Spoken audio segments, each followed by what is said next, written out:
Salam bahagia, kita bersama lagi dalam ruang bicara yang dibawakan kepada anda, mana lagi tentunya di Bernama TV, dan kita memilih satu lagi topik yang cukup penting sebenarnya untuk kita kongsikan bersama dengan anda yang sedang bersama kami di ruang bicara ini.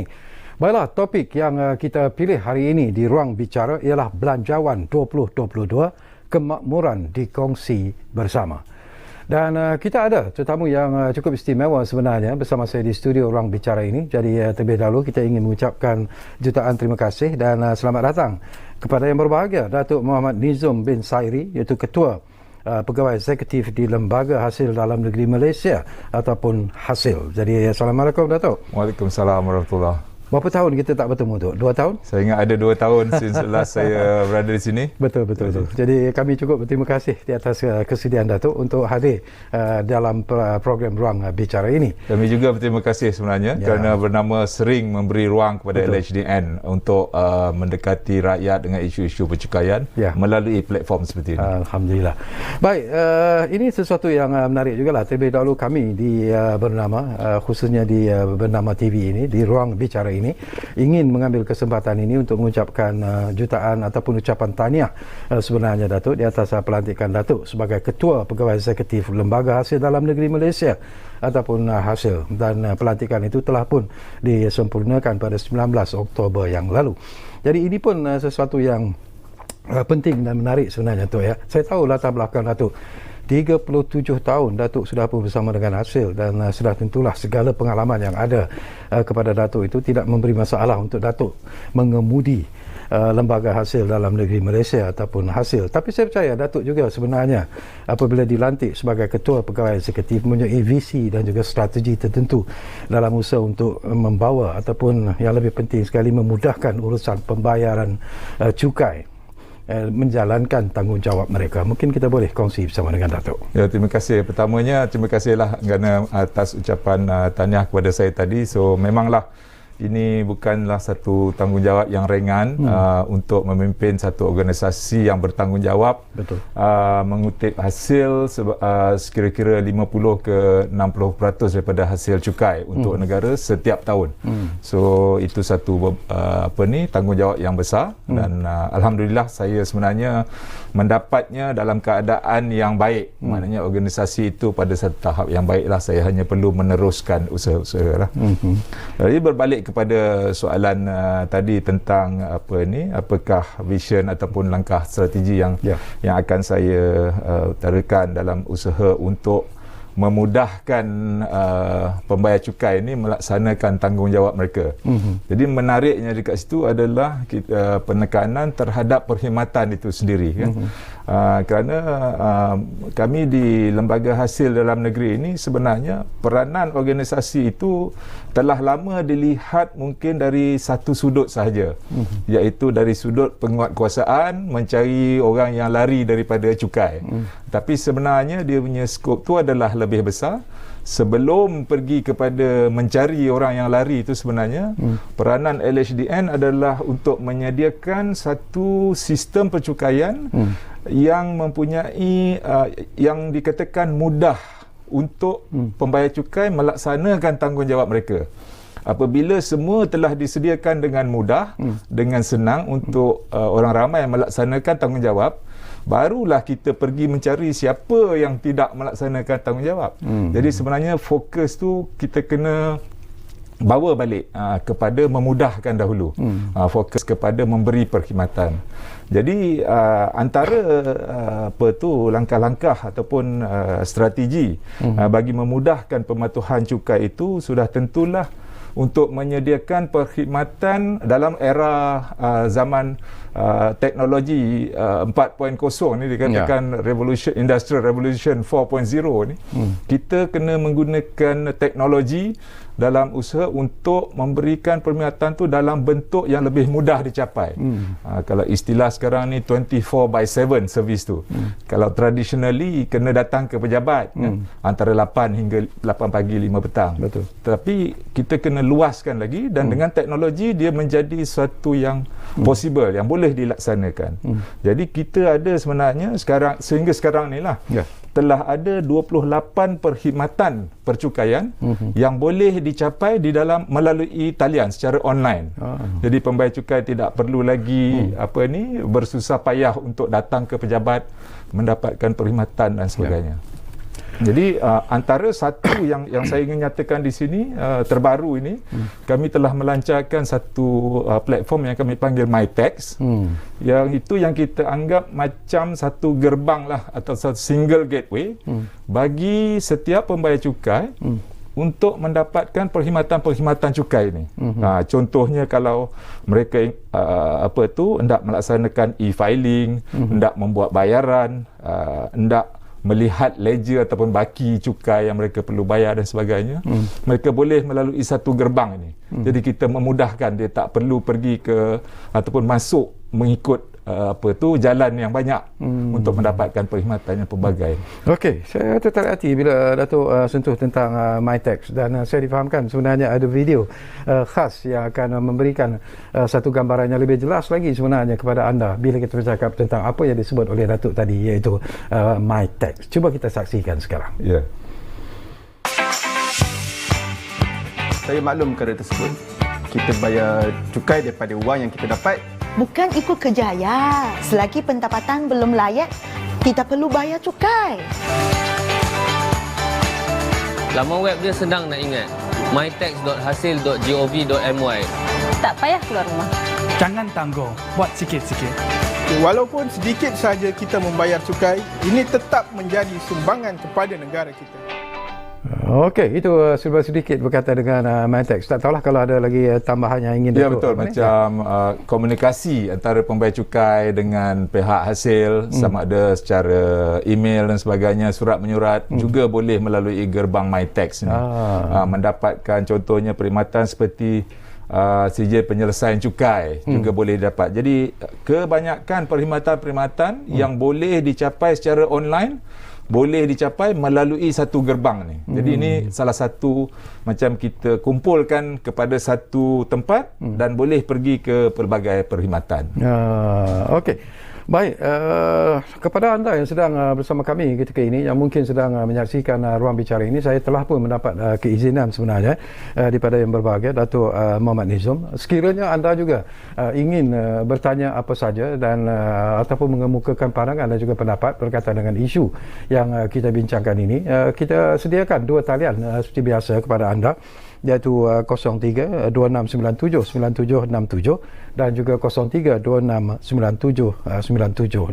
Mungkin anda juga ada sesuatu yang ingin anda ingin tahu sebenarnya berkaitan dengan isu ini, terutamanya bila ianya melibatkan tentang cukai dan sebagainya. InsyaAllah. Baiklah, satu lagi isu yang juga penting sebenarnya, ini juga saya dah dapatkan pandangan daripada Datuk. Bagi tahun 2022 ni tu ya, kerajaan telah pun membuat unjuran kutipan cukai sebanyak 139.3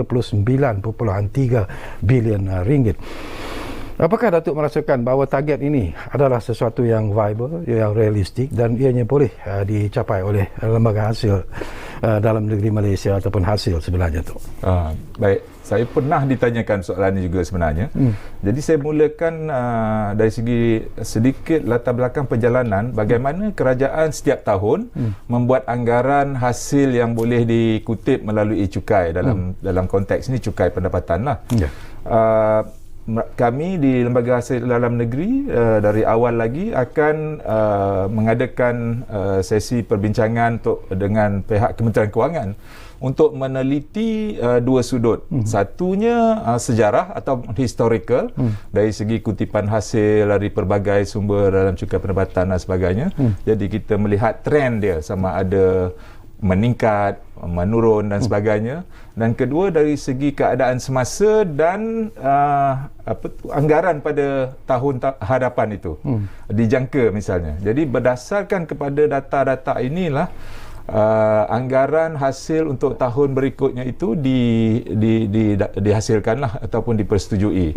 Jadi apa yang diumumkan oleh pihak kerajaan dalam bajet bagi tahun 2022 telah diumumkan 139.3 bilion itu daripada cukai pendapatan adalah sesuatu yang realistik mengambil kira keadaan ekonomi yang dijangka pada tahun hadapan dan juga berpandukan kepada historical ataupun sejarah kutipan cukai trend dia untuk beberapa tahun kebelakangan sehinggalah kepada tahun semasa inilah.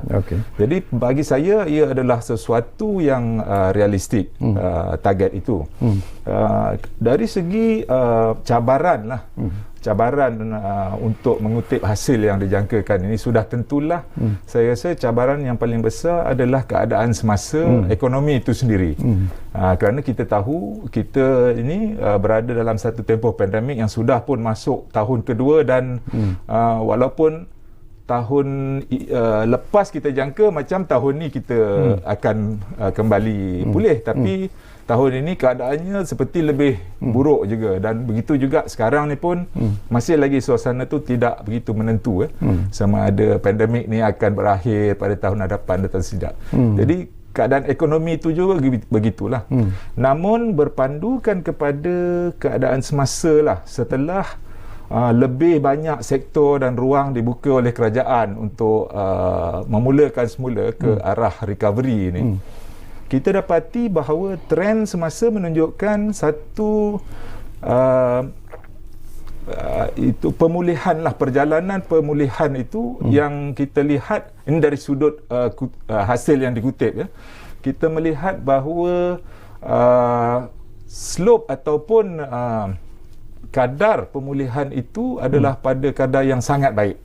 Maksudnya kita boleh berkata sangat positif bahawa bagi tahun 2022 ini mudah-mudahanlah kita berdoa agar ianya akan terus dalam recovery track itu, bukannya ditimpa dengan apa fasa-fasa yang seterusnya pandemik ni, mudah-mudahan. Tapi kalau sesuatu yang di luar jangkaan berlaku lagi pada tahun 2022 ini, apakah hasil akan tetap mengekalkan target iaitu untuk mengutip sebanyak 139.3 bilion ringgit ini tu? Biasanya kita akan melakukan semakan semula ini pada sekitar pertengahan tahun. Melihat pencapaian dalam 6 bulan pertama itu dan keadaan masa itu dan jangkaan pada 6 bulan kemudiannya, dan kita gunakan itu untuk menyemak semula. Kadang-kadang mungkin disemak ke lebih tinggi jika keadaan lebih baik dari yang kita jangkakan sekarang. So itu boleh berlaku either way lah, maknanya sama ada atas atau ke bawah. Ada juga pandangan dan pendapat yang bermain di luar sana, Datuk ya. Saya juga nak dapat pandangan secara ikhlas daripada Datuk sendirilah. Ada yang mengatakan bahawa target yang diletakkan oleh hasil kali ini adalah agak tinggi sebenarnya, walaupun macam Datuk sebut tadi senario ekonomi semasa juga belum lagi mendapat satu landasan ketentuan yang kita inginkan sebenarnya. Tetapi ada juga yang mengatakan bahawa ini terpaksa dilakukan kerana kerajaan sendiri terpaksa membelanjakan jumlah yang begitu besar dalam bajet sendiri, terutamanya dalam mengatasi pandemik COVID-19 dan juga disebabkan oleh ekonomi yang begitu terumbang-ambing ketika ini. Jadi apakah itu alasan yang jitu sebenarnya dimainkan di luar sana? Saya rasa tak begitu tepat. Seperti mula tadi saya katakan bahawa target itu perlulah juga realistik. Kerana apa? Perbelanjaan yang dijangka yang hendak dibelanjakan oleh kerajaan dalam pembangunan, perkhidmatan dan sebagainya bagi tahun berkenaan telah dirancang. Jadi kalau hasil yang dijangkakan tu tidak realistik, berarti merancang berbelanja lebih daripada hasil. Jadi kerajaan tak boleh berbuat demikian. Jadi memang target itu perlulah realistik. Sebab itulah dalam tempoh 6 bulan pertama itu memang sentiasa kita memantau bagi memastikan anggaran itu boleh dicapai atau tidak berdasarkan 6 bulan pertama. Dan pindaan sewajarnya jika perlu akan dilakukan seperti juga yang telah dilakukan dalam tahun-tahun lepas lah. Memang kita ada membuat adjustment ataupun perubahan berdasarkan keadaan semasa. Okey, apa kata kalau kita menonton satu lagi video yang kami sediakan kepada anda, dan kali ini video ini berkaitan dengan apa yang disebut sebagai economy gig. Kita saksikan bersama sekarang. Ini Amran, pemuda harapan negara, masih bujang. Amran bekerja sebagai seorang copywriter di sebuah syarikat pengiklanan. Boleh menulis dalam pelbagai bahasa. Itu waktu siang. Pada waktu malam, Amran seorang YouTuber. Beliau ada channel rancangan memasak sendiri. Ramai pengikut, lebih-lebih lagi gadis. Tapi tak terhad kepada itu saja. Mak-mak pun suka. Suara Amran juga boleh tahan sedap. Pada hujung minggu, beliau sering dijemput sebagai DJ dan pengacara majlis. Orang seperti Amran ini dalam ekonomi gig dikenali sebagai freelancer. Mereka boleh bekerja secara fleksibel tanpa terikat dengan waktu pejabat dan boleh menentukan sendiri cara mereka bekerja. Boleh tahan lebat jugalah pendapatan Amran, murah rezekinya. Amran sedar tanggungjawabnya sebagai seorang rakyat Malaysia. Setiap tahun, Amran akan lapor semua pendapatan yang diperoleh termasuk daripada pekerjaan freelance kepada LHDNM melalui e-filing dan buat pembayaran cukai menggunakan bayar hasil. Inilah antara profesion dalam ekonomi gig. Walau apa pun pekerjaan anda, sama ada tetap ataupun tidak, semua pendapatan tersebut perlu dilaporkan. Pastikan anda menggunakan sepenuhnya pelepasan-pelepasan cukai yang dibenarkan. Ayuh, sama-sama kita tunaikan hak dan kewajipan sebagai seorang warga negara. Melalui cukai, kemakmuran negara dikecapi bersama. Bersama-sama membangunkan negara.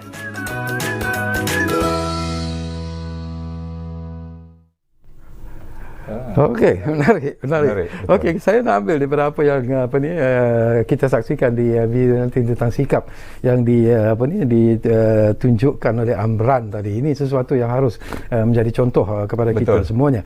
Dan saya juga tertarik hati Datuk bila kita cakap tentang fokus dan juga tumpuan yang akan diberikan oleh hasil untuk meningkatkan kesedaran cukai agar pematuhan cukai secara sukarela itu dapat diwujudkan.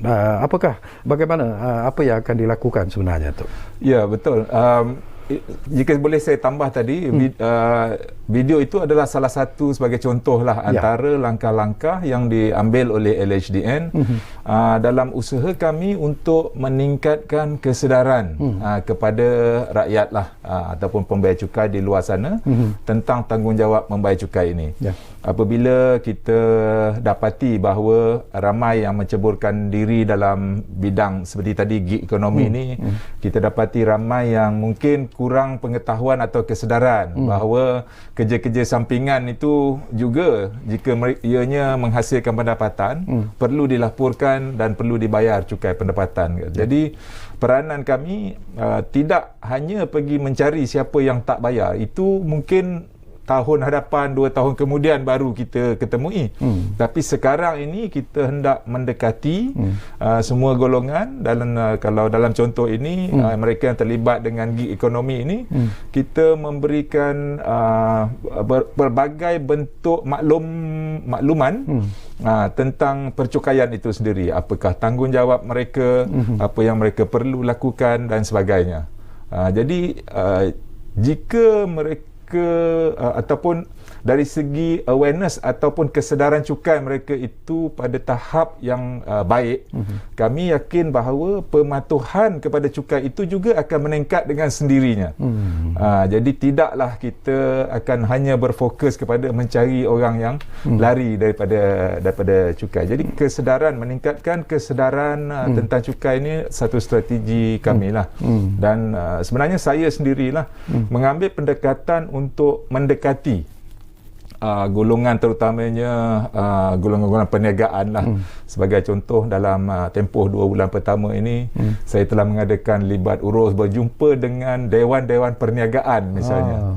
Jadi kerana mereka ini mewakili berpuluh-puluh ribu lagi ahli jadi kita menghampiri mereka itu dengan maklumat mengatakan bahawa antara lembaga hasil dengan pihak peniaga ini kita perlu ubah dari segi persepsi.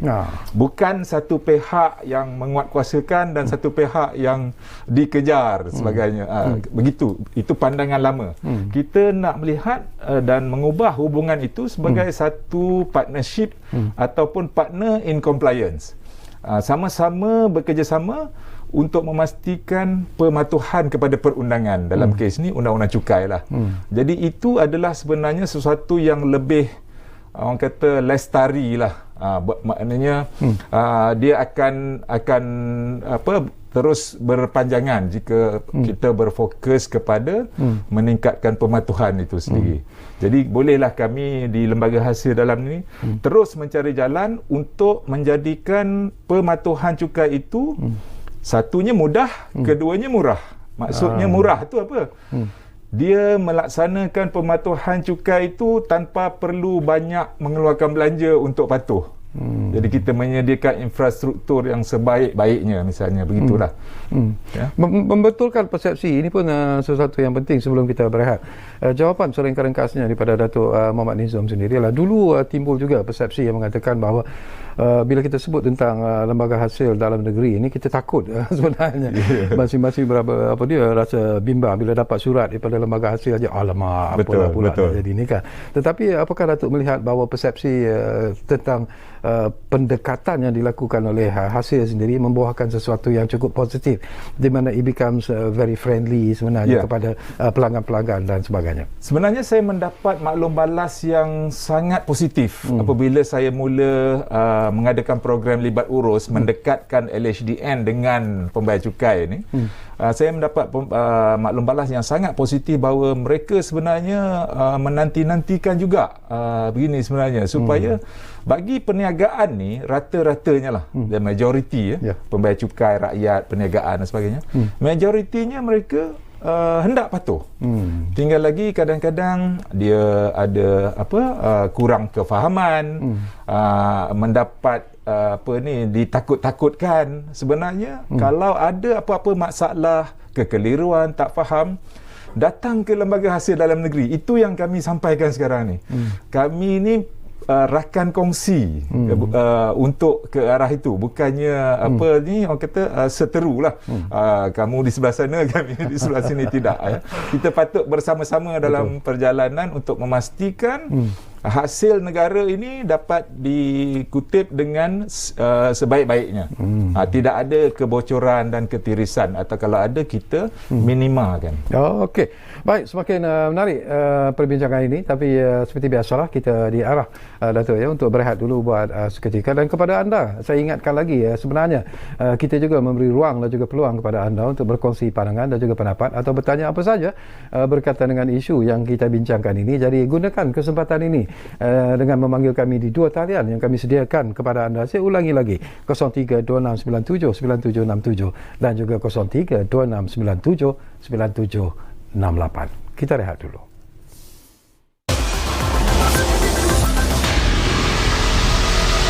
Kita terus menyaksikan Ruang Bicara bersama dengan kami di Bernama TV, dan kita masih lagi bercakap tentang Belanjawan 2022, kemakmuran dikongsi bersama, dan tentunya kita masih lagi bersama yang berbahagia Datuk Muhammad Nizam bin Sairi, iaitu Ketua Pegawai Eksekutif Hasil ataupun Lembaga Hasil Dalam Negeri Malaysia. Baik, secara ringkasnya juga mungkin Datuk pun dah tahulah tentang Belanjawan 2022 yang telah pun dibentang oleh kerajaan pada 29 Oktober yang lalu. Dan temanya menarik, iaitu Keluarga Malaysia Makmur Sejahtera. Jadi pandangan ringkas Datuk mengenai Belanjawan yang dibentangkan ini. Ya, terima kasih. Saya rasa ianya sesuatu yang komprehensif dan terangkum, di mana semua sektor yang melibatkan sosial, ekonomi dan kesejahteraan rakyat telah diambil kira dalam pembentangan Belanjawan kali inilah. Dan tumpuan kepada usaha pemulihan negara demi kelangsungan kehidupan dan perniagaan setiap keluarga Malaysia. Itu amat dialu-alukan lah. Dan bagi saya, seperti saya katakan tadi, dengan pembukaan lebih banyak sektor-sektor macam sekarang ni, boleh katakan tidak ada sekatan yang begitu ketara seperti dahulu lagi dari segi aktiviti ekonomi ni.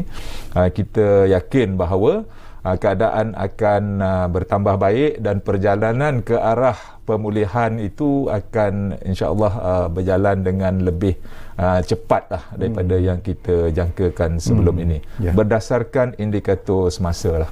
Okey. Baik, kembali semula tentang Belanjawan 2022. Ini pun sesuatu yang menarik jugalah.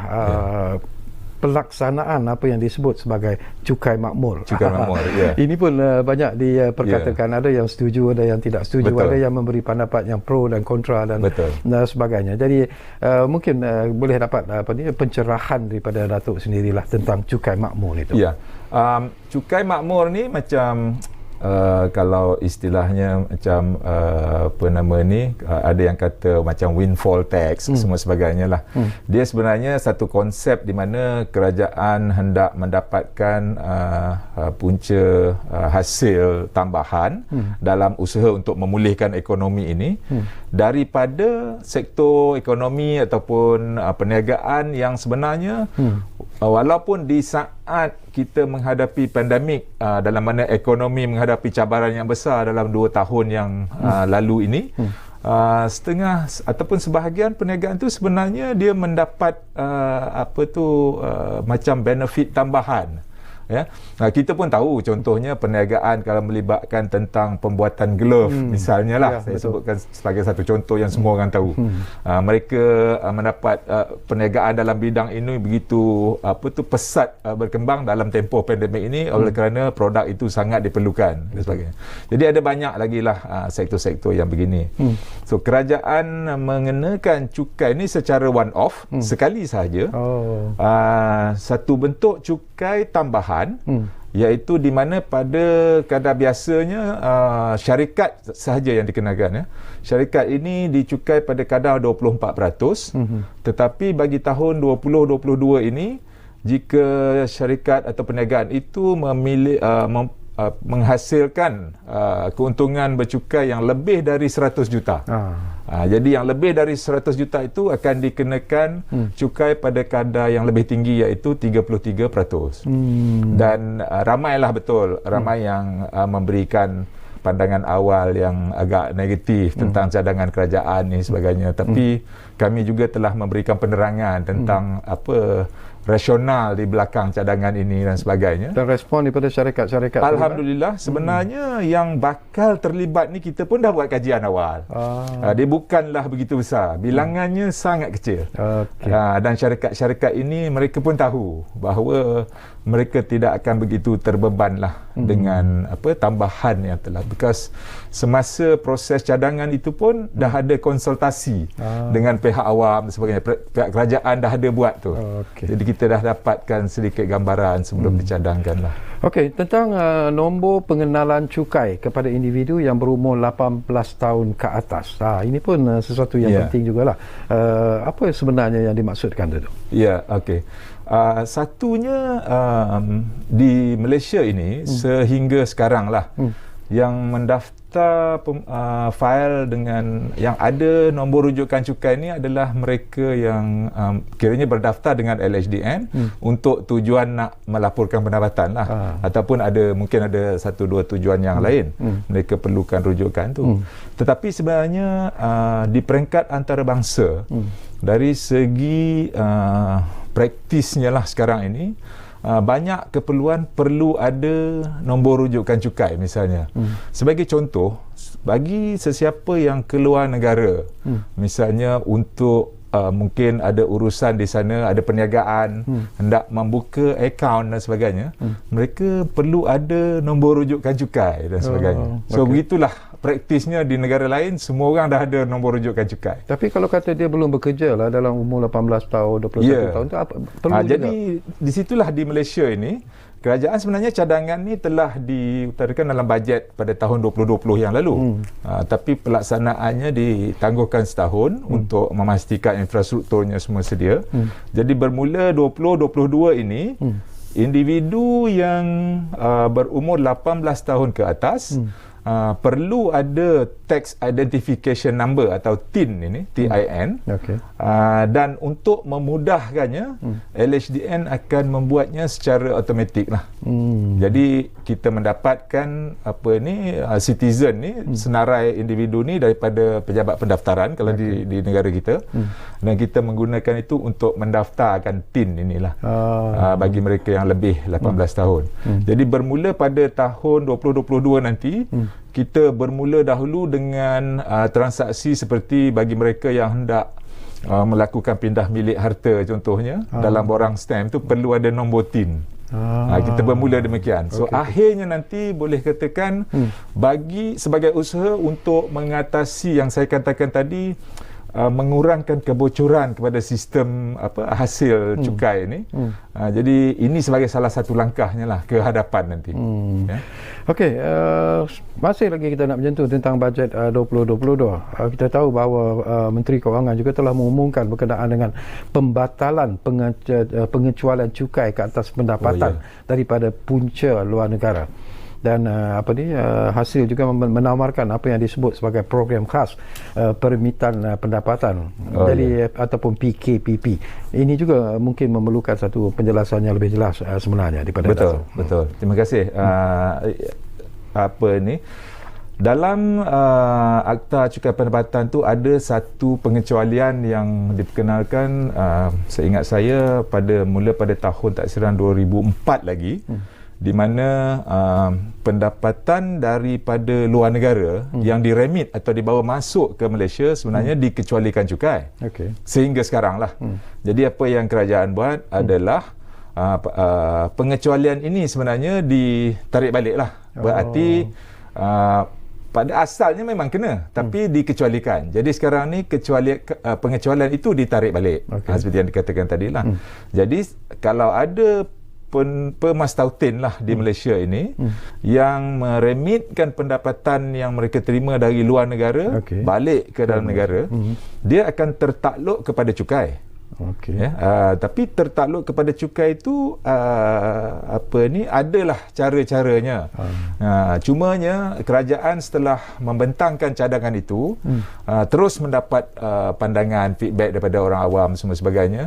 Jadi tempoh pelaksanaan dia tu kita buat secara yang macam orang kata soft landing lah ya. Jadi salah satu daripadanya yang dikatakan PKPP tadi. Kita ni dah banyak PKP macam-macam, tapi ini PKPP ni adalah program khas peremitan pendapatan. Jadi bagi pendapatan yang tertakluk kepada cukai, jika diremitkan nanti, dia patutnya kena cukai macam biasalah. Cuma di bawah PKPP ini ianya akan dicukai hanya pada kadar 3%. Tanpa banyak soal lah, maknanya daripada hasil ni diterima saja. Bawa balik, laporkan dalam tempoh antara 6 bulan yang pertama tu, bawa balik dalam tempoh 6 bulan pertama tu, tahun hadapan hingga Jun. Dan maklumkan kepada LHDN bahawa dah ada pendapatan dalam bentuk remitan ini dalam tempoh 6 bulan tu. Jadi dia layak kepada PKPP inilah hanya 3%. Selepas ada certain limit tak Datuk untuk kita membawa masuk wang? Tak ada limit. Income tu tak ada limit berapa nak bawa masuk pun. Cuma tapi bila nak dikenakan cukai itu adalah LHDN menghadkan ataupun menetapkan jumlah tertentu baru akan dikenakan cukai. Tidak, dia akan dicampur. Dia cuma dalam tempoh yang PKPP ni untuk jenis pendapatan yang sedemikian tu hanya 3% sajalah. Tapi kemudian itu dia akan dicukai seperti pendapatan lain. Jadi kalau nak mengambil kesempatan on perkhidmatan ni lah. Cuma seperti saya katakan tadi, jika tertakluk kepada cukai lah. Dan kerajaan sebenarnya juga telah mengkaji dan mendengar pandangan daripada orang awam. So akan ada sebahagian yang dikecualikan lah. Masih. Contohnya untuk individu akan ada banyak yang dikecualikan sekiranya telah dicukai di negara luar tu. Pada kadar yang tertentu. Ada minima, ada 15% misalnya. Kalau dah kena cukai di negara luar, bawa balik, tak dikenakan cukai di sinilah. Dan ini untuk tempoh beberapa tahun yang peringkat awal. Kemudian nanti barulah kita balik kepada cara yang sepatutnya lah. Begitu. So penerangan selengkapnya, LHDN akan mengeluarkan dalam bentuk frequently asked questions ataupun FAQ tentang perkara ni.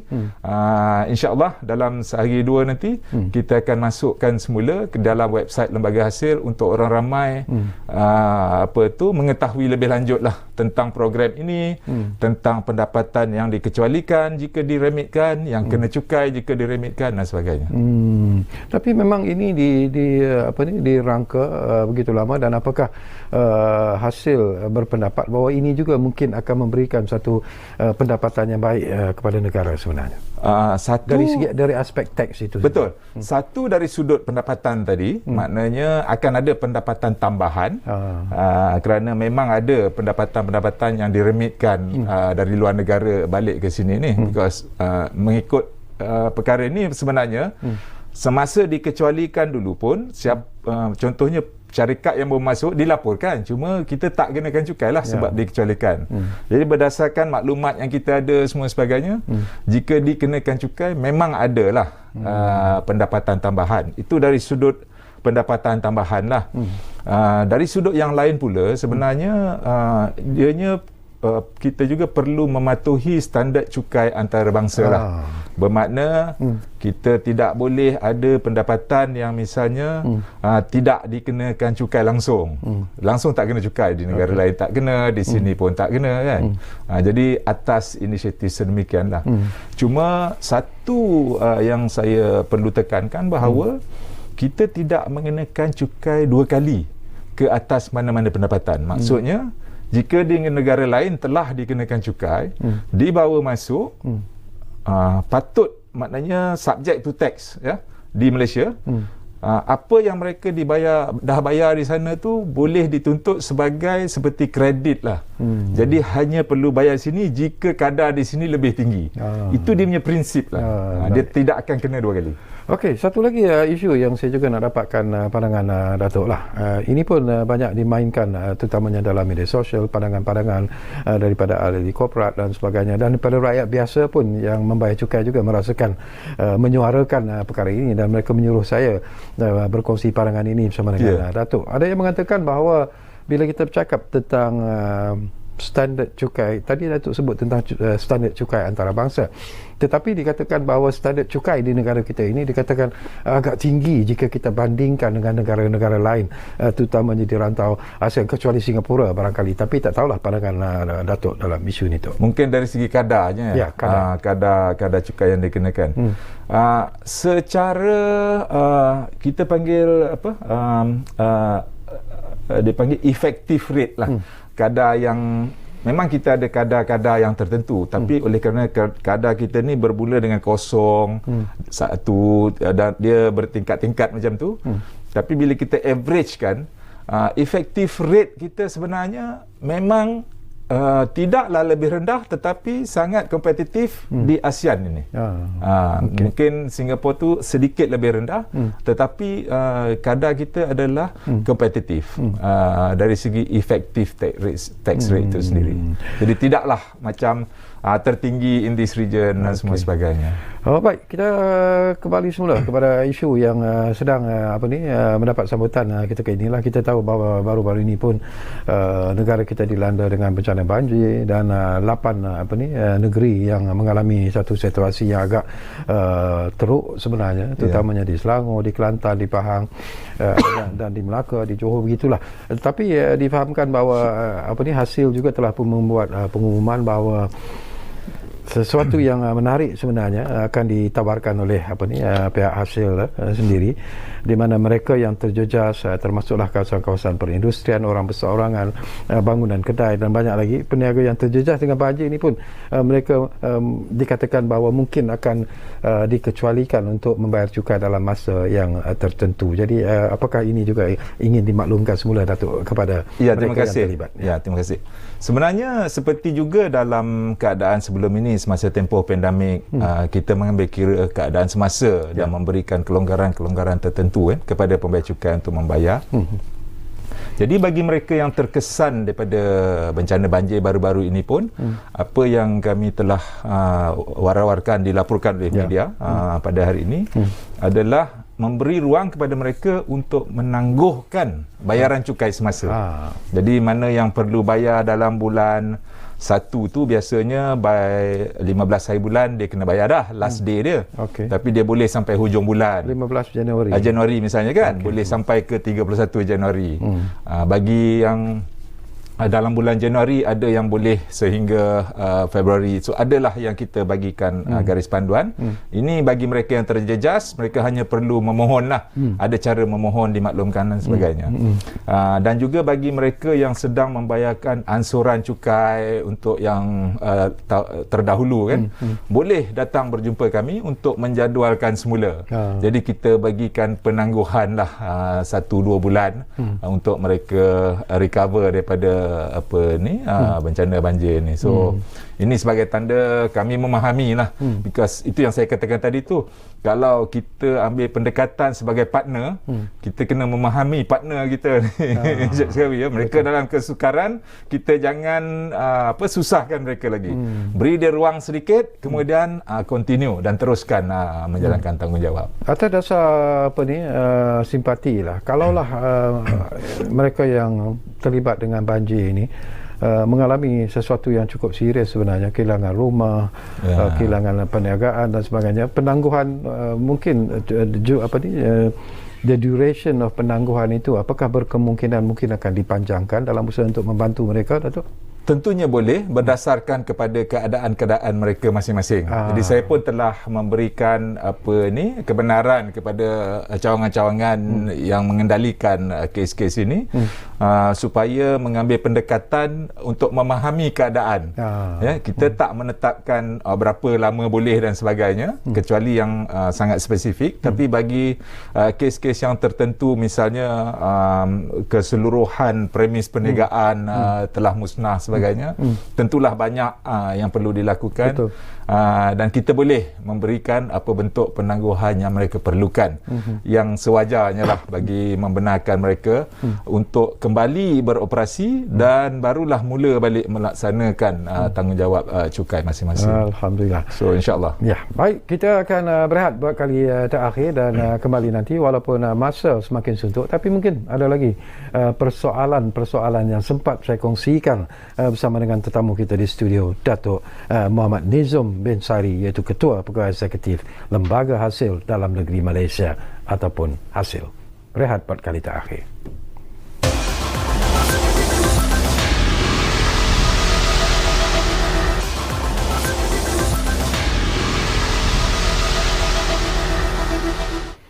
Baiklah, kami berterima kasih kalau anda masih lagi bersama kami di ruang bicara ini, dan ada lagi masa untuk beberapa persoalan-persoalan yang ingin saya kongsikan bersama dengan tetamu kita, Datuk Muhammad Nizam bin Sairi. Baik, ini pun isu yang saya kira cukup hangat sebenarnya, Datuk, ya.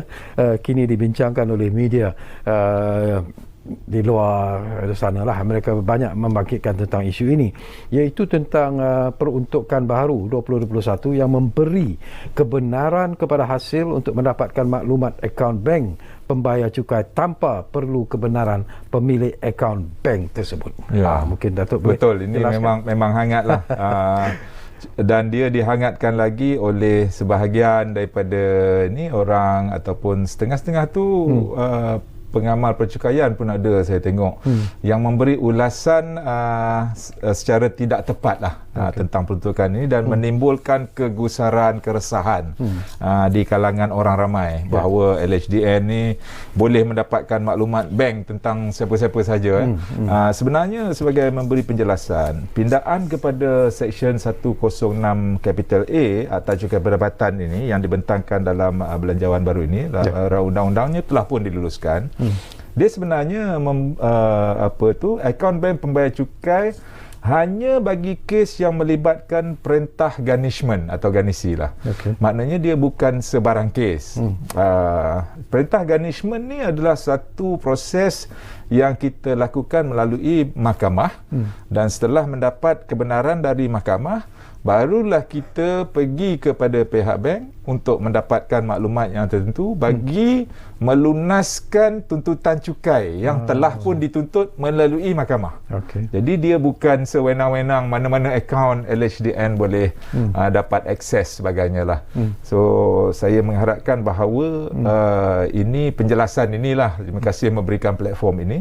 Penjelasan ini akan dapat meredakan sedikit dari segi kebimbangan orang ramai bahawa sekarang ni macam tak ada privacy lagi dah dan sebagainya. So hanya bagi kes-kes yang tertentu, dia bukan kuasa mutlak, dia perlu melalui proses mahkamah dan bagi mereka yang sebenarnya melaksanakan tanggungjawab mereka tak perlu bimbang pun tentang peruntukan ini. Itulah yang ingin saya jelaskan. Okey, kita tinggal lebih kurang 5 minit saja lagi masa yang ada sebenarnya, Datuk. Masa bergerak begitu pantas sebenarnya lah. Dan daripada apa yang penjelasan yang diberikan oleh Datuk, memang kita mengharapkan bahawa hasil betul-betul akan menjalankan tugas dan tanggungjawab mereka dengan penuh dedikasi sebenarnya. Dan ada juga mungkin yang penting sekarang ini ialah ingin melihat bahawa hasil betul-betul menjalankan ataupun memberi satu layanan yang adil sebenarnya kepada pembayar-pembayar cukai. Jadi matlamat yang ingin dicapai oleh Datuk dan rakan-rakan di hasil sendiri bukan sekadar untuk memungut ataupun memenuhi target yang ditetapkan dari segi pungutan hasil, tetapi sebenarnya untuk mendekatkan lagi hubungan di antara hasil dan rakyat jelata. Ya. Saya rasa objektif menarik betul apa yang saya menyatakan tadi dari segi adil itu.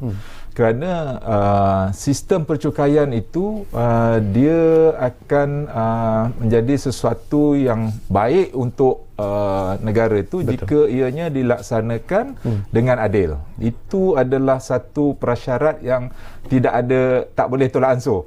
Mesti adil, dilaksanakan dengan adil.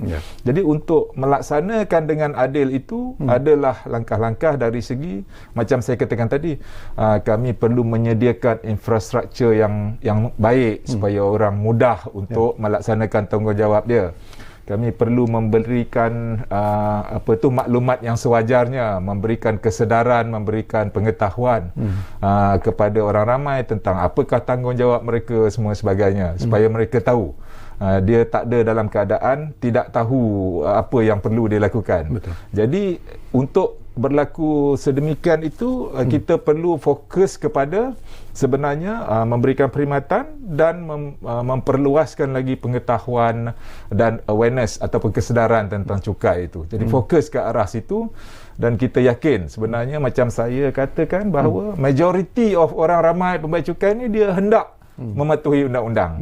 Jadi kita perlu tumpukan lebih banyak perhatian menjadikan mereka yang hendak patuh ini menjadi perjalanan mereka itu.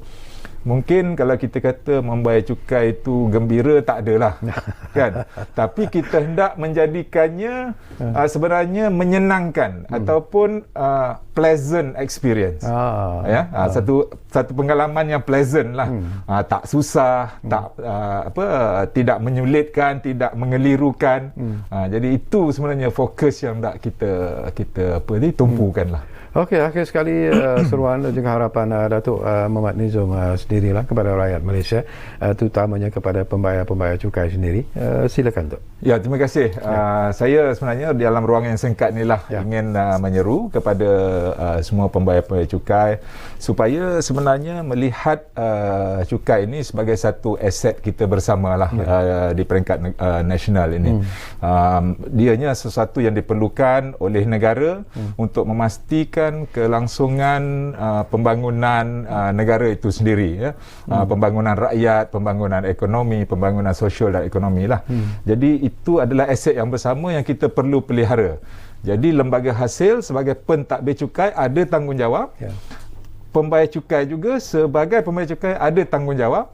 Dan masing-masing pun tahu perlu melaksanakannya, dan itulah saya kata kita perlu sama-sama menjalankan tanggungjawab kita demi kelangsungan pembangunan dan negara yang berterusan lah, yang dikata sustainable growth bagi negara yang lestari. Jadi kami di lembaga hasil adalah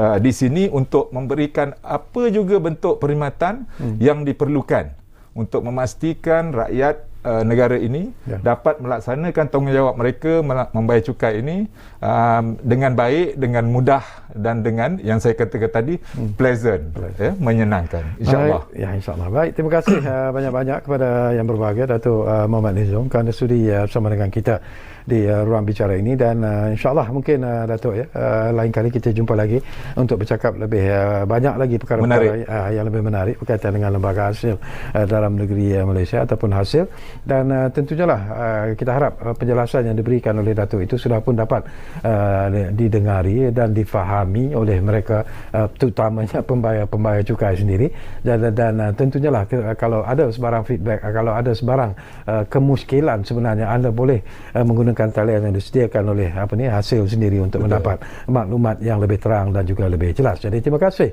kepada anda yang menumpukan perhatian bersama kami di ruang bicara ini, dan seperti yang kami janjikan selalu kepada anda, ruang bicara akan terus berbicara bersama anda dari masa ke semasa. Kita jumpa lagi. Kau cintakan negara, bersama membangunkan negara tercinta kita untuk Malaysia.